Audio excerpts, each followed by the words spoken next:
Rekaman milik sebuah toko di Palembang ini memperlihatkan sejumlah barang dagangan di Cakabani Palembang berantakan setelah dibobol pencuri. Pencuri diduga berjumlah 3 orang masuk dengan menjebol dinding belakang toko.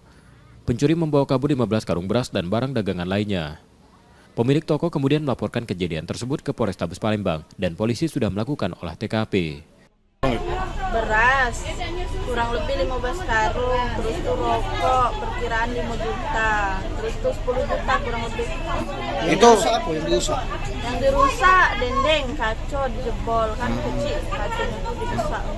Tapi yang kemarin yang nunggunya Ayu kan sudah pernah dari pucuk dibukanya kan, sudah di trali, ini dari dinding pula dijebol.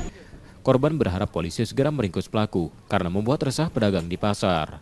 Yudi Kiswanto, Kompas TV, Palembang, Sumatera Selatan.